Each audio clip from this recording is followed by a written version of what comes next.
যাবেন, কিন্তু জাঙ্কুক না যেতে বলায় আর কিছু বলে ওঠার সাহস করেননি তিনি। ওই বেটার হালচাল বুঝে ওঠা দুষ্কর, আবার কখন কি বলতে কি বলে বসে। কাজল চাচির সাথে হাত মিলিয়ে আয়ু রান্না বান্না করছে, আগে করতো না। ভাবি অসুস্থ থাকায় এখন কাজকর্ম করতে হয় তার। তে এসে আচারের বয়াম দিয়ে বলল, এটা তোমার ভাইয়া এনেছে, নাও। পরিমিত খাবে, বেশি খাবে না। আয়ু খুশি হয়ে বলল, তুমি খাচ্ছ নাকি? সুগন্ধিটা তো দারুণ। তে গালের ভেতর বড়ুর বিচি কটর মটর করতে করতে বলল, হ্যাঁ আমার জামাই আনছে, আমি খাবো না তো কে খাবে? বলেই জিনের দিকে আর চোখে তাকালো তে। কাজল চাচি হাসলো।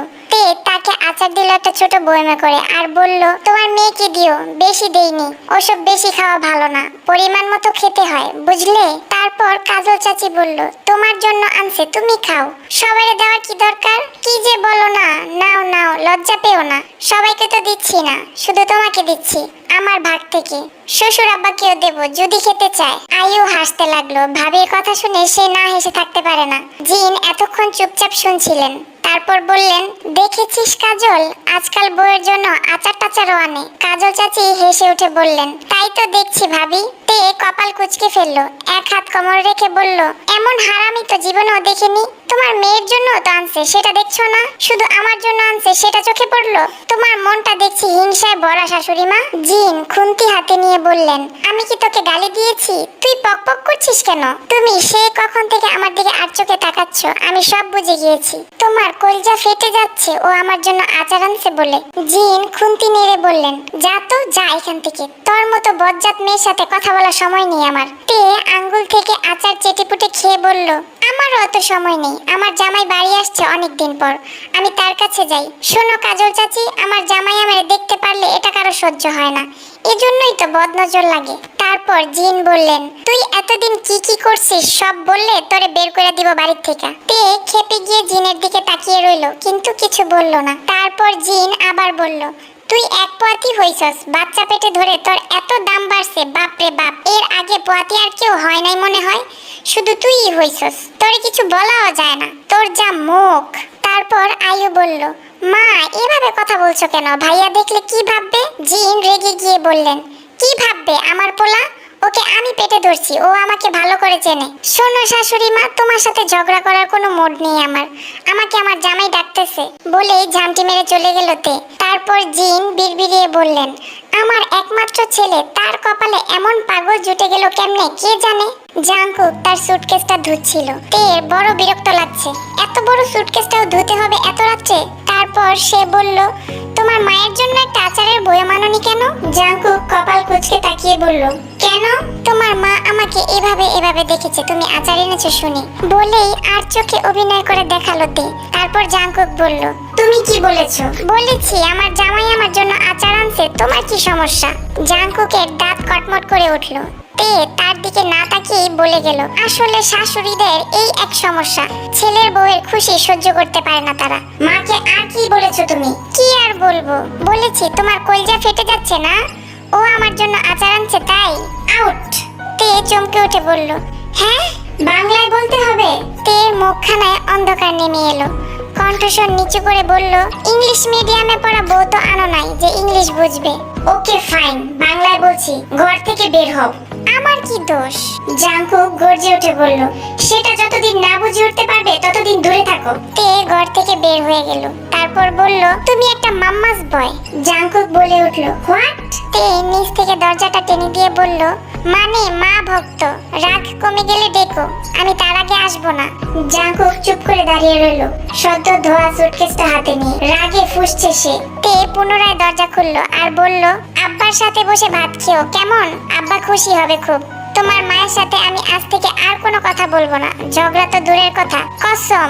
জাঙ্কুক কোনো উত্তর না দিয়ে মুখটা বেজার করে দাঁড়িয়ে রইল। ওভাবে তাকিয়ে থেকে লাভ নেই, তুমি আমার আব্বার সাথে বসে না খেলে আমি তোমার মায়ের সাথে আরো বেশি বেশি ঝগড়া করব। তুমি আমাকে ঘর থেকে বের করে দিলেও সমস্যা নেই, আমার বাচ্চা দেখছে সব, ও সুদে আসলে শোধ করে নেবে সব। বলেই দরজাটা টেনে দিয়ে চলে গেল তে। রাতে তের একদম খেতে ইচ্ছে করে না।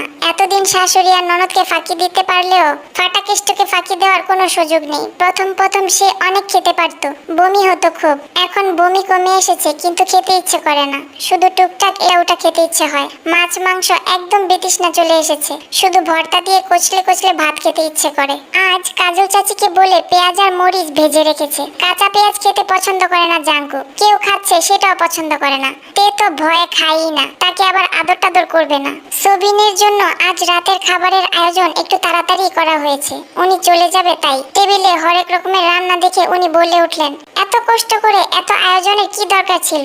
তে কাউকে কিছু বলতে না দিয়ে সে বলল, তুমি কি প্রতিদিন খাচ্ছ এই বাড়িতে? এত ঢং না দেখিয়ে যা খেতে ইচ্ছে করে খেয়ে নাও। তারপর নামজুন বললেন, বৌমা তুমি বেড়ে দাও তোমার আব্বাকে। আর হ্যাঁ, তোমার বর কি আজ নিচে নামবে? যদি নামে তাহলে বলো যেন একটু তাড়াতাড়ি নেমে আসে, বাড়িতে মেহমান এসেছে, মেহমানের সাথে একসাথে বসে খেতে হয়। ওসব জ্ঞান বউয়ের মুখে মানায় না, ওসব শিক্ষা দীক্ষা মা বাবা দেয়, বউ না। এমনিতেই আমাকে ঘর থেকে বের করে দিয়েছে রাগে, সেখানে আমি আরো জ্ঞান দিলে আব্বার হাতে আমাকে ধরিয়ে দিয়ে বলবে আপনার মেয়ে আপনি নিয়ে যান। তের কথা শুনে নামজুন হেসে উঠলেন। সবিন মেয়েকে চুপ থাকার জন্য ইশারা করছেন, কিন্তু মেয়ে ওনার দিকে তাকাচ্ছেন না। আয়ু এসে সবিনকে বলল, আঙ্কেল যেটা খেতে ইচ্ছে করে নিয়ে খান, আপনার মেয়ের বাড়ি তো এসেছেন। তারপর সবিন বিড়বিড়িয়ে বললেন, আমার মেয়েকে সেকেন্ডে সেকেন্ডে বাড়ি থেকে বের করে দিয়ে আবার বলা হচ্ছে এটা আমার মেয়ের বাড়ি। এই ননদিনী, ফাটাকেষ্ট ভাত খেতে আসবে কি আসবে না জিজ্ঞেস করে আসো তো, ভাইয়াকে বলবো তুমি ফাটাকেষ্ট ডেকেছো ভাইয়াকে। আয়ুর কথায় তে একটু হাসলো আর বলল, তাড়াতাড়ি যাও, আব্বাকে চলে যেতে হবে। তারপর তে সবিনের কানের কাছে গিয়ে বলল, আব্বা তোমার জামাই এলে খাওয়ার সময় কোনো কথা বলিও না, শ্বশুর আব্বা বললেও না। আমি বেশি কথা বলি বলে আমার সাথে খেতে বসে না, বুঝলে? মেয়ের কথায় সবিন মাথা নাড়লেন।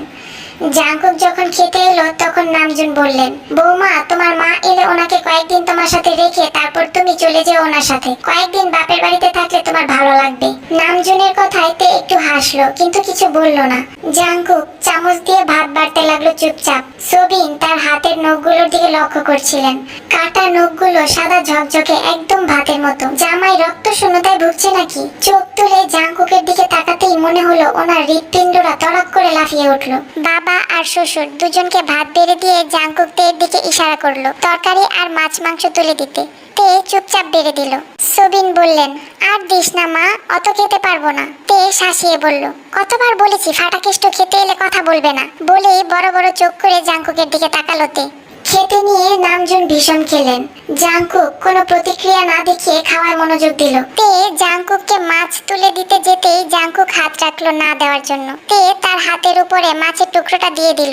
কাজল চাচি চেঁচিয়ে উঠে বলল, হাই হাই কি করলা এটা? তে দাঁত দিয়ে নখ করতে করতে জাঙ্কুকের দিকে অসহায় দৃষ্টিতে তাকিয়ে রইল। জাঙ্কুক টিস্যু বক্স থেকে টিস্যু টেনে নিয়ে হাতের উপরটা মুছে নিল। সবিন মনে মনে বলতে লাগলো, মেয়েটা কোনো কাজের না, তোর মায়ের মতো হতে পারলি না পাগল, বাপের মতো বলদ হতে হলো তোকে। তে আর কোনো বাড়াবাড়ি করলো না। জাঙ্কুক সবিনের পাতে গরুর সলিড মাংস তুলে দিচ্ছিল। তে চুপ থাকতে পারলো না, বলে উঠলো, আরে আরে আমার আব্বা নরম চর্বিগুলো খেতে পছন্দ করে, গমের বস্তার মতো মাংসগুলো খেতে অনেক সময় লাগবে তার, দাঁতগুলো সব পোকাদের খাইয়েছে, এখন কোনো কিছু চিবিয়ে খেতে পারে না, তুমি ওসব তুলে দিও না তো। জাঙ্কুকের অগ্নিদৃষ্টির চাহনি দেখে একেবারে চুপসে গেল তে।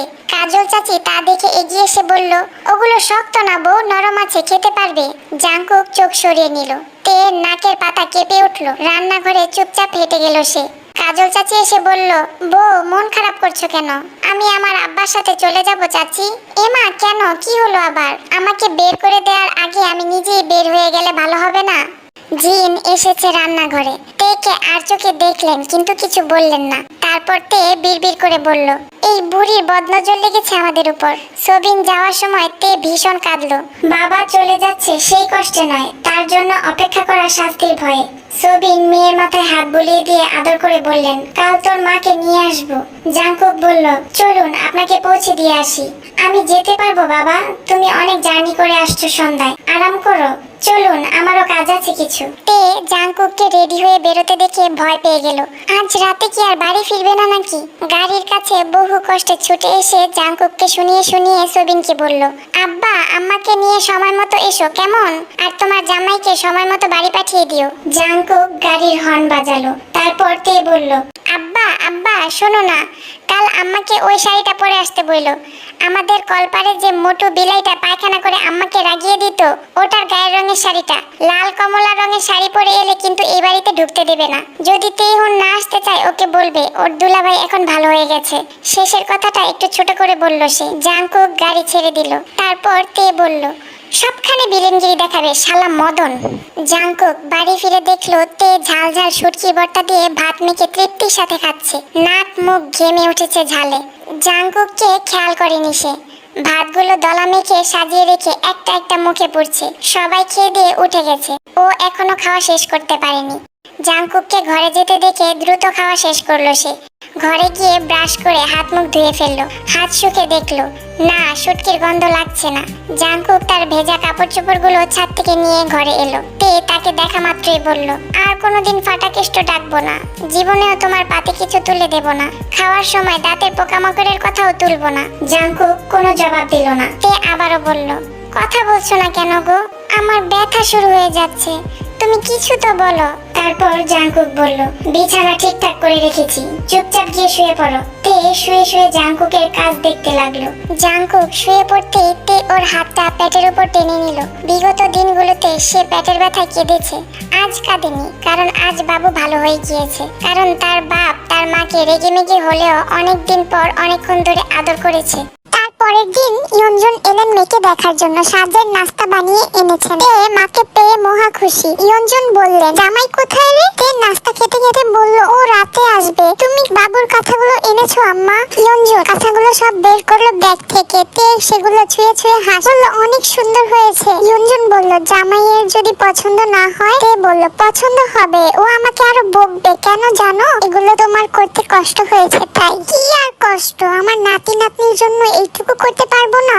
ইয়ঞ্জন তের মাথায় হাত বুলিয়ে দিয়ে বলল, হ্যাঁ রে, তোকে এখন বকাঝকা কম করে তাই না? তে বলল, না সব সময় করে, করলেও আমার কি, আমার কিছু যায় আসে না। ইয়ঞ্জন বেকুব বনে গেলেন, বললেন, এটা কেমন কথা? তে বলল, ওসব তুমি বুঝবে না, স্বামী স্ত্রীর ব্যাপার। ইয়ঞ্জন বললেন, পাগলের মতো কথা। রাতে জাঙ্কুক বাড়ি ফিরে ইয়ঞ্জনকে দেখে কুশলাদি বিনিময় করে বলল, তেইউন আসেনি কেন? ও রাতে বাড়তে পারে, ওরা বাপ ছেলেরা বেঁধে বেঁধে খাবে তাই আসেনি। ও আচ্ছা বেশ, থাকুন, আমি ঘরে যাই বলেই চলে গেল। তে ইয়ঞ্জনকে বলল, ভালো ভালো কথা শুনে পটে যেও না, বড় চালাক লোক। ইয়ঞ্জন বললেন, চুপ থাক, এমন ছেলে কপালে জুটেছে তার জন্য শুকরিয়া কর। হয়েছে তো বাপের মতো মাথা মোটা, লাগাম ছাড়া কথা বলতে বলতে স্বভাব হয়ে গেছে, বেয়াদব কোথাকার। তে গোল গোল চোখ করে মাকে দেখছি। ইয়ঞ্জন বলল, হা করে কি দেখছিস? যা ঘরে যা, দেখ জামাইয়ের কিছু লাগে কিনা। তে চোখ দুটো পিটপিট করে অবাক কণ্ঠে তোতলাতে তোতলাতে বলল, আম্মা আম্মা, তুমি আমাকে বেয়াদব ডেকেছো, তাও আমার শ্বশুর বাড়িতে বসে। তোমার কি দিমাগ খারাপ হয়ে গেছে? তুমি আমার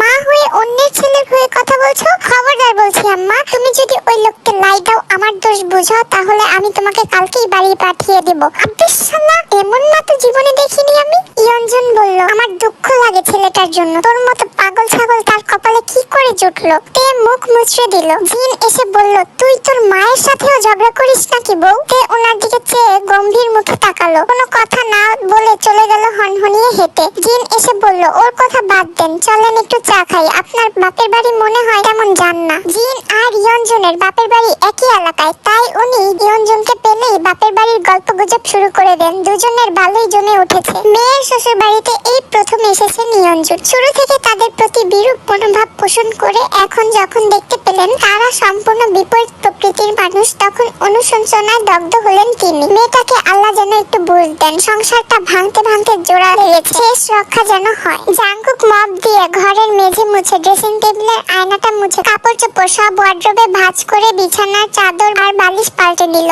3 দিন পর পর সে বালিশের কভার পাল্টায়, চাদর 7 দিন পর পর পাল্টায়, ক্ষেত্র বিশেষ 3 দিন পর পর। সে বুঝে পায় না বেডশিটটা ময়লা হওয়ার আগেই ধুতে হবে কেন। সে জাঙ্কুকের কাজ দেখে বিরক্ত হয়ে রান্নাঘরে এসে বসে আছে। এত পরিষ্কার হলে যা নিজে করুক। ইয়ঞ্জন আর জিন গল্প করে হাসতে দেখে তার হিংসে হলো, মনে মনে আওড়ালো, আল্লাহ এদের মধ্যে ঝগড়া লাগিয়ে দাও, কেউ আমাকে পাত্তাও দিচ্ছে না। আয়ুও তাদের সাথে গল্প গুজবে যোগ দিয়েছে। কাজল চাচিও। মা কাজল চাচি সম্পর্কে জানতে বড় আগ্রহ দেখাচ্ছে। পিয়ে বলল, আম্মা আম্মা শুনো। ইয়ঞ্জন ঝাড়ি মেরে বললেন, দরকারি কথা বলছি, মামা করিস না তো। তে রেগে চেয়ে রইল তাদের দিকে। তারপর শাশুড়ি মায়ের পেছনে গিয়ে কাপ ধরে বলল, ও মা শুনো। জিন ঘাড় ফিরিয়ে চেয়ে বললেন, ছাড়, ঢং করিস না তো, এমনিতে কোনোদিন মা ডাকিস না, আজ মায়ের সামনে ভং ধরেছে। তে রাগত দৃষ্টিতে চেয়ে রইল। কাজল চাচি বলল, কি লাগবে বউ, আমারে কও। তে রাগ গিলে বলল, কিছু না। আয়ু বলল, কিছু খেতে চাও? তে জবাব না দিয়ে বেরিয়ে গেল। জাঙ্কুক ওয়াশরুমে ঢুকেছে। তে দরজা ধাক্কাতেই ওয়াশরুমের দরজা খুলে বলল, হোয়াট হ্যাপেন্ড? এভাবে কি ওয়াশরুমের দরজা ধাক্কায়? তে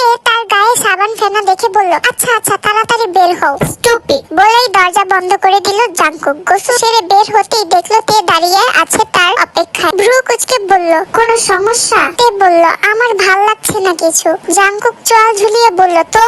আমার আম্মা সবাইকে হাত করে নিয়েছে, এমনকি আয়ুকেও। আমার সাথে কথা বলার কেউ নেই, একা ভালো লাগছে না। তুমি একা? কে বলল? তে এসে তাকে জড়িয়ে ধরে বলল, তাহলে তুমি কথা বলো। জাঙ্কুক মাথা মুছতে মুছতে বলল, মনে হচ্ছে আমার জন্য দরদ একেবারে উতলে উঠেছে। তে তাকে ছেড়ে দিয়ে বিছানায় গিয়ে বসে থাকলো। জাঙ্কুক তার দিকে এক পলক চেয়ে ভেজা কাপড় চোপড় নিয়ে বেরিয়ে গেল। ছাদে কাপড় চোপড় শুকাতে দিয়ে এসে দরজার কাছে থামতেই শুনতে পেল তে একা একা কথা বলছে। তোকে কি তোর জমের হাতে তুলে দেবো নাকি ছেড়ে দেবো? তুই কোন সাহসে এই ঘরের সামনে দিয়ে হেঁটে যাচ্ছিলি রে মদন? তোর সাহস দেখে তো আমি অবাক। তুই আমার জামাইরে চিনোস? তোকে হাত দিয়ে ধরে তার হাত নোংরা করবে না, বুঝলি? সোজা শুট করে দেবে। তুই আ আ আ বলে চিৎপটাং হয়ে মরে থাকবি। তোর 14 গোষ্ঠীও কিছু করতে পারবে না। জাঙ্কুক দরজা ঠেলে ভেতরে ঢুকে দেখলো তের হাতে একটি আরশোলা, মাথার লম্বা সুতোর মতো অ্যান্টেনা ধরে তাকে শাসিয়ে যাচ্ছে এক নাগারে। জাঙ্কুক গর্জে উঠে বলল, তে! তে চমকে উঠলো, কিন্তু আরশোলাটি ছাড়লো না। বলল, একে গুলি করে মারো, যাতে 14 গোষ্ঠী এই ঘরের সামনে দিয়ে হেঁটে যেতে না পারে। জাঙ্কুক দাঁত খিচিয়ে চেয়ে রইল। তে আরশোলাটিকে ধরে তার সামনে নিয়ে এলো। জাঙ্কুক দরজার সামনে থেকে সরে পড়লো। বলল, বের হও এটা নিয়ে। তে মাথা নেড়ে বলল, ওর একটা ব্যবস্থা করে আস। তুমি গোসল করেছো সেটা মাথায় ছিল না, সরি বস, বলেই বেরিয়ে গেল। যেতে যেতে বলল, তোকে কুচি কুচি করে কেটে তেলে ভাজা ভাজা করে খাবো শালা মদন। তোর কত বড় সাহস! এই খবরদার নড়বি না, তোকে ছেড়ে দেবো সেটা ভাবিস না ভুলেও। জাঙ্কুক ঘর কাঁপিয়ে হুঙ্কার ছেড়ে বলল, তে তুমি ওটা ফেলে গোসল করবে, কিন্তু আমার ওয়াশরুমে না। তে বলল, ওকে বস। তোমার মেজাজ অল্পতেই হট হয় কেন? ইয়ঞ্জন 4 দিন মেয়ের শ্বশুর বাড়িতে থেকে চলে গেলেন। ভেবেছিল 2 দিন থাকা হবে না, কিন্তু তে শাশুড়িটাকে এত মনে ধরেছে, তেইউনের কথা ভেবে চলে আসতে হলো, নইলে আরো কটা দিন থাকতেন। মা চলে যাওয়ার সময় তে হঠাৎ কেঁদে উঠলো। মাকে জড়িয়ে ধরে অনেকক্ষণ কাঁদলো। ইয়ঞ্জন আদর করে দিয়ে বললেন, কাঁদিস না, তোকে তো ওরা ভালো রেখেছে। জামাইয়া তোকে কত চোখে হারায়। নিজের ঘর সংসারের প্রতি একটু মনোযোগ দে তে। এমন শ্বশুর বাড়ি কিন্তু কপাল করে পায় মেয়েরা। তে উত্তর না দিয়ে মাকে জড়িয়ে ধরে রাখলো। তাকে ভালো রাখবে না কেন? তার পেটে ওদের বংশধর আছে, তাই ভালো রাখছে। তার পেটের বাচ্চা আছে, তাই ফাটাকেষ্ট তাকে চোখে হারাচ্ছে, আদর সোহাগ করছে। ওসব তো সব জামাইরাই করে। বউকে আদর সোহাগ করা জামাইয়ের জন্য ফরজ। তার জামাইও ব্যতিক্রম কিছু করছে না। কাল তার গাল টাল ছিঁড়ে ফেললো দাড়িগুলোর ঘষায়। পুরুষ মানুষ চামতারি রাখে বউয়ের গাল ঘষে দেওয়ার জন্য, নইলে সেটার আর কোনো কাজ নেই। তার মধ্যে তের ইনকোর্স পরীক্ষার ডেট পড়েছে। তের হাঁটতে চলতে বড় অসুবিধা। আর একটা মাস সময় আছে, তারও কম বলা যায়। জাঙ্কুক বলল, ইনকোর্স পরীক্ষা এখন দিতে হবে না, ফাইনালের আগে দিলে হয়ে যাবে। তে বলল, কোনো পরীক্ষাই দিতে হবে না। বিবাহিত মেয়েদের প্রথম ও প্রধান কাজ হচ্ছে বরের বুকে ঘুমানো, বাচ্চা কাচ্চার হাগুমুতো পরিষ্কার করা, আর নিয়ম করে বর আর শাশুড়ির বকাঝকা শোনা। পড়ালেখা টেকা ওসব অবিবাহিত মেয়েদের কাজ। কোনো কাজ বাজ না থাকলে মানুষ পড়াশোনার মতো ফালতু কাজ নিয়ে বিজি থাকে। জাঙ্কুক চুপ করে শুনলো। কি বলবে সে? কিছু বলার আছে? কিছু বললেই তো সমস্যা, আবার না বললেও সমস্যা। তে কিছুক্ষণ পর রাগান্বিত স্বরে বলল, আমি কি তোমার চালাকি বুঝি না? তুমি আমাকে অশিক্ষিত মূর্খ বানিয়ে রাখতে চাও, তাই পরীক্ষা দিতে দিচ্ছ না। আমাকে পরীক্ষা দেওয়া থেকে কেউ আটকাতে পারবে না। আমার বাচ্চা পেট থেকে বেরিয়ে আসুক, তারপর দেখো আমি কি করি। আমাকে অবলা পেয়ে তোমরা এখন যা ইচ্ছা তাই শুরু করে দিয়েছো। জাঙ্কুক তার ঠোঁটের ওপর আঙ্গুল চেপে ধরে বলল, চুপ চুপ, রেডি হয়ে নাও, চেকআপ করাতে যাবো, এটাই শেষ। তে চুপচাপ রেডি হয়ে নিল। চেকআপ করাতে গিয়ে সোহির সাথে দেখা হয়ে গেল। উনি তেকে একা লঞ্চে বসে থাকতে দেখে বললেন, আরে তে, কি অবস্থা, কেমন আছো তুমি? তে বলল, ভালো আছি, আপনি কেমন আছেন? খুব ভালো, তোমাকে দেখে আরো ভালো লাগছে। চেকআপ করাতে এসেছো বুঝি? জি। তোমার বরের সাথে এখন সম্পর্ক কেমন? আগের মতো। আগের মতো মানে? তোমাকে এখনো দূরছাই করে? হ্যাঁ, তোমাকে দেখে মনে হচ্ছে তুমি খুব যত্নে আছো। আমি কত খুশি হলাম তোমাকে দেখে। আমার বাচ্চা জীবন বংশের বাচ্চা, তাই ওর যত্ন তো করবেই সবাই। তা ঠিক, তোমার বর তোমাকে একটুও ভালোবাসে না? না না, ওসব ভালোবাসা টালোবাসা নেই। ভালোবাসলে তাকে মুক্ত পাখির মতো উঠতে দিতে হয়। আমার বর আমাকে পারে না সারাদিন ঘরের মধ্যে বন্দি করে রাখতে। মন চাইলে কিছু খেতেও পারি না, কত অজুহাত দেখাবে। একটু ঘুরতে যেতে চাইলে বলবে এই সময় কোথাও বেরোনো নিষেধ। এখনো ঘর থেকে বের করে দেয়। হ্যাঁ, আগে ঘাট ধাক্কা দিয়ে বের করে দিত, এখন আলতো হাতে ধরে বের করে দেয় যাতে ওর বাচ্চা ব্যথা না পায়। কত বলটি বাজে দেখুন। তুমি কার সাথে এসেছো? আর কার সাথে? তোমার বরের সাথে? হ্যাঁ, দেখছেন না আমাকে একা রেখে কোথায় চলে গিয়েছে।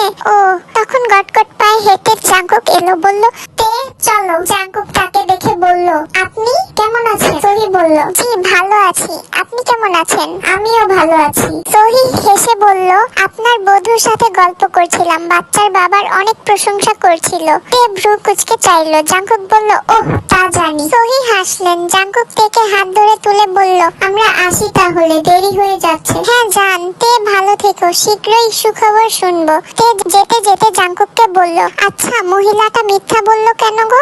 জাঙ্কুক বলল কারণ সবাই তোমার মতো স্টুপিড নয়, সবাই তোমার মতো পোল্টিবাজ, তাই তো? হ্যাঁ হ্যাঁ তাই। ডাক্তার যা যা জিজ্ঞেস করবে তাই তাই বলবে, আগ বাড়িয়ে কোনো কথা বলবে না। ডাক্তার কি আমার তালতো ভাই যে ইয়ার্কি মারবো? জাঙ্কুক বিরক্ত হয়ে বলল এত কথা কেন বলো? টেকুক যদি বোবা হয়